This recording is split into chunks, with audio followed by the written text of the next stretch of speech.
He's good at what he does. Francis is good at what they do. They're good kids. Right, I want to come away from Box Nation now for the second part of this interview. The second part of the interview will be going out tomorrow, but we're going to cut it at this point here. What is going on with... I've heard some emails. Some guys in your office have been talking to me a little bit about emails. I know you love showing us emails, so let's just have a little read of what's going on. Right, let me just tell you. What we're talking about is Nathan Cleverley and Carl Frock.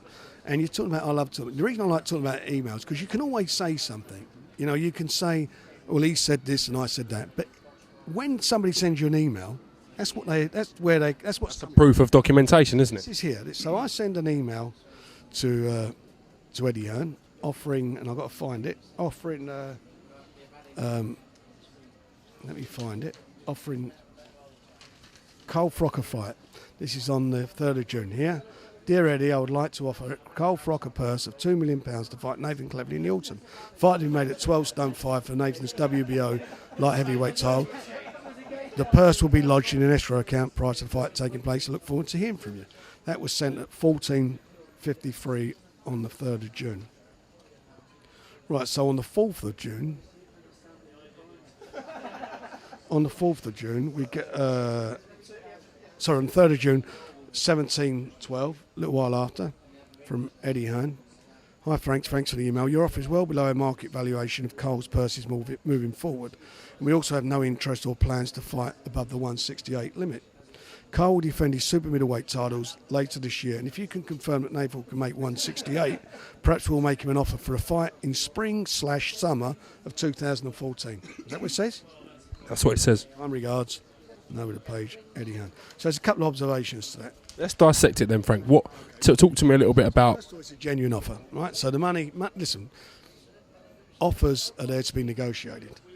But Eddie Hearn said that he only wants to fight at 168. Yet, you know, because he's done interviews on your film channel as well as speaking to other people, he's talking about fighting Bernard Hopkins. Well, was what Bernard Hopkins going to saw his leg off to make 168? You know he's not, and I know he's not. So, and I know that despite Nathan says he can make 12 stone, I actually look at the boxer's health in situations like that. I know that him to make 12 stone is going to be dangerous to his health. So we're talking about making the fight as a catchweight fight. Carl's title's not on the line. The only title that'll be on the line is Nathan. So whatever happens, win, lose or draw, Carl remains double world champion, which he's done well in securing.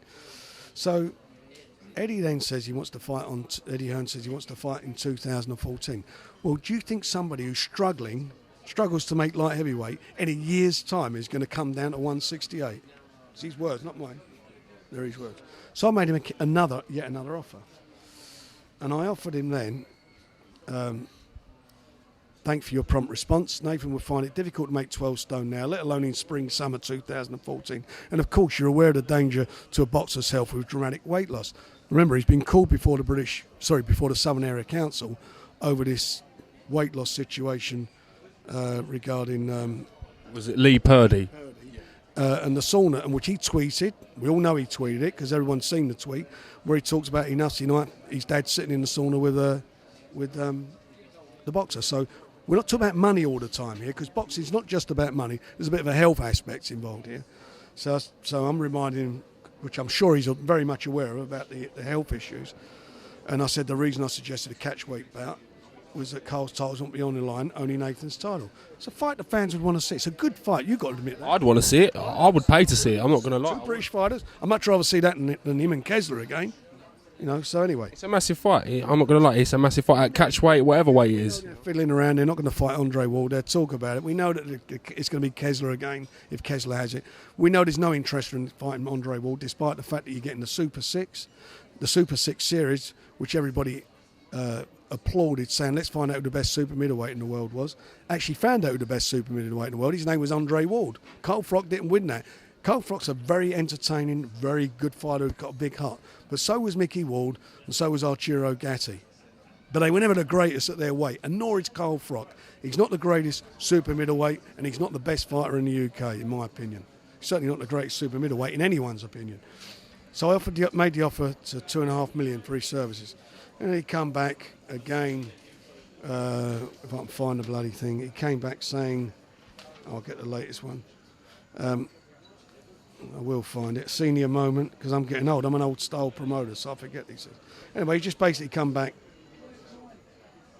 Frank, I've spoken to Carl. My previous response still applies, and that's it. So where do we stand with this now? It's dead in the water. It ain't going to happen, is it? We know it's not going to happen, and the reason it ain't. But all I'm trying to do is put for the people who keep slagging us off that we don't want to make the big fights, we tried to make the big fight. They are the words out of Eddie, not words. They're his written words. So forget all the, the self-publicity and all the crap and the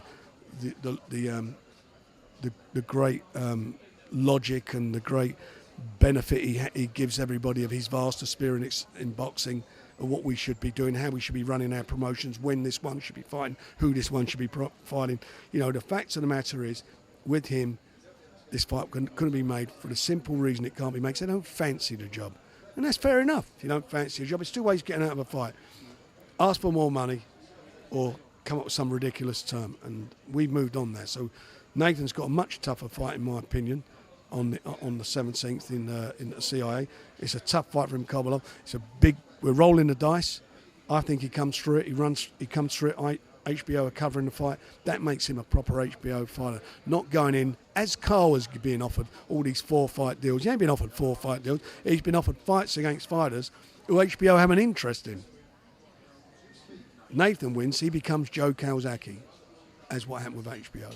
That's what this is all about. And that's where I'm coming from. I've been around the block. I keep boring everybody a few times. So I don't need... You're not boring us, Frank, by all means. I certainly do not need Eddie Hearn out to tell me how to guide a career of a boxer. If I look what he's done in the last couple of years with his track record for world title fights, it's go abroad and get the crap beat out of you. That's what his track record's been. And sending one guy out who couldn't make the weight if he sawed his leg off to fight and sat in a sauna and weighed in 2 hours, sat 2 hours, sat in a sauna and lost 6 ounces, which tells you how weight trained he is. And then he's asked Nathan Cleverly to fight in 2014 against Carl Froch at 168 pounds. Go and read the regulations. He's not been through the stuff that we've been through, where guys have been badly injured in rings or, unfortunately, on rare occasions, died in rings. A lot of it down to dehydrations. We picked up the pieces as a sport on that. He wasn't around it. His dad was, who bailed out the sport. Let's get it right. His dad bailed out the sport. We picked up the pieces of those terrible tragedies. And if it wasn't for the doctors who got involved, eminent neurosurgeons such as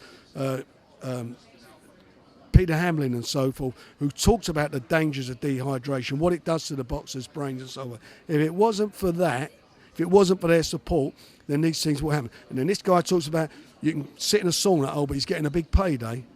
Do me a favour. If the shoe was on the other foot, do you think you would have been ridiculed a lot more than what Eddie was for that move? He's the kid. He's the saviour of the sport at the moment. And all we've done is bring the sport down in this small minority of lunatics who get on the internet and say all the things they say. Listen, we live with that because I don't. Sometimes it gets a bit personal and we deal with that. But the fact of the matter is, it's not whether he is. It's the fact is he doesn't know.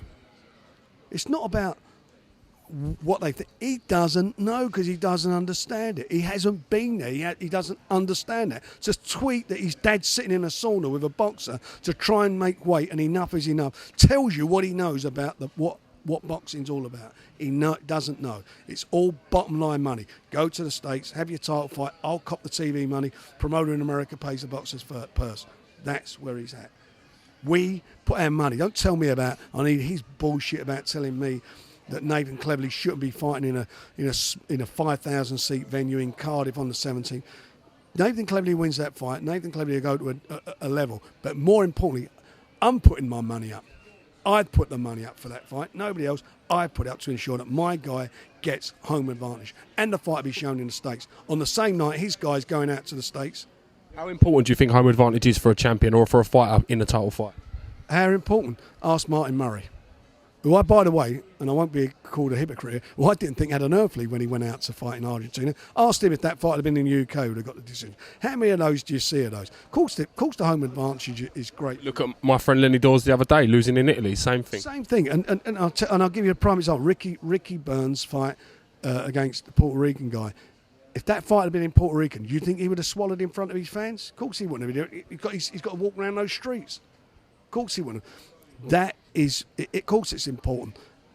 You're not always going to get home advantage. I've taken fighters abroad when I fancy they've got a chance. And I've taken fighters abroad who've got well beaten because they've been mandatory. You know, we know about Gary Lockett. Gary Lockett was the mandatory challenger. Got beat. You know, that's it. He got a payday, got beat. But he was number one. He wasn't a voluntary defence. It was a mandatory. What are you going to do? You get to a certain level in your career, let's go and fight for the title. These guys, all of these guys are abroad. They all go abroad. And they all get beat. All of them, to a man, get beat. Quick word on Carl Frampton, Scott Quigg. Do you think this is another fight that's going to keep on people wanting it made that's not going to be made? Well, you know, we made the offer. What can I say? I mean, I made a genuine offer to him. And at the end of the day, that offer's been turned down because it was too short a notice because we wanted to do the fight in September. We wrote back to him, I haven't got the email, same stuff again. We'll put it on in November. Cut a long story short, don't want to know. You know, I know Scott Quigg is not going to get £200,000 anywhere. It's a big fight in the UK. That's a lot of money. I'm sure a lot of my fighters are going to say, how come you pay him 200 grand, not us? But the fact of the matter is because it's a big fight. It's a huge fight. But it ain't going to happen. I know it's not going to happen. You know it's not happening. And it's not going to happen because of one person. Last but not least, John Ryder versus your man Billy Joe Saunders. Do you think Eddie will be at the weigh-in? Do you think he'll turn up? Yes, as long as John Ryder's there, he ain't fighting, is he? Was he going to add to the occasion or something? I think the occasion between you and Eddie does add to the build-up of it, Frank, in my opinion. He didn't come to the press conference, but who cares? I don't really care about that. Who gives a monkeys whether he's there? The fans are not buying tickets to look at him or look at me. They're buying tickets to see the fights. The fights are what it's about. That's what Box Nation's about the fights.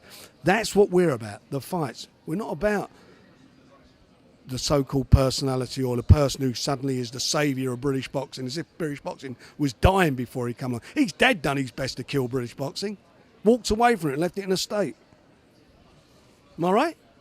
What happened to him? What happened to him with his world tour of Chris Eubanks? His world tour. They went to South Africa, Wales and Scotland, a world tour, in some of the worst fights you've ever seen.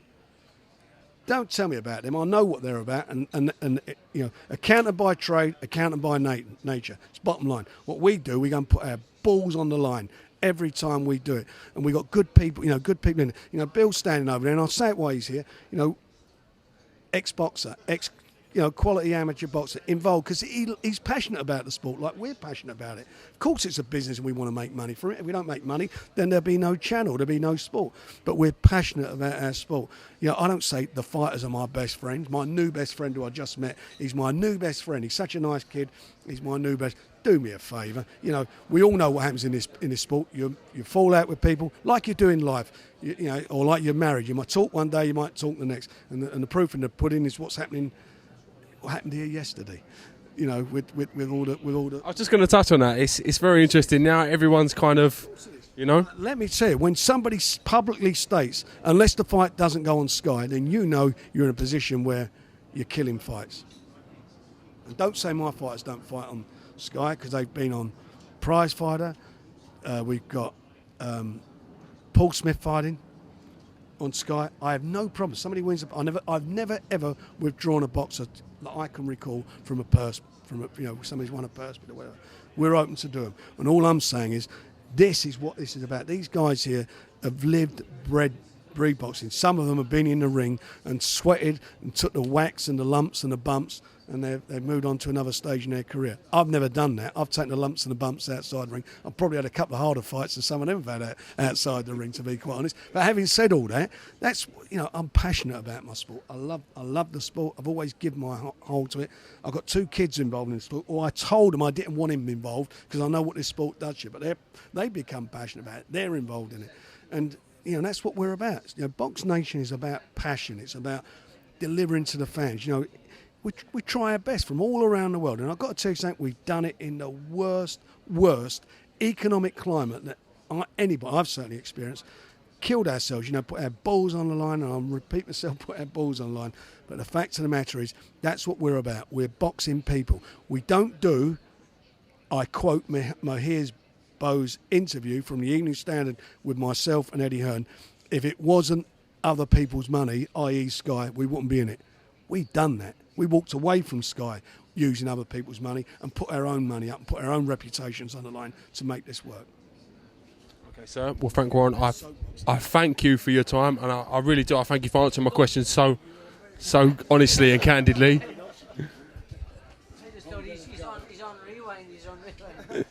This is James Holder with Frank Warren. Thank you very much. That's all right. I'm saying. Cheers, Bill. Thank you.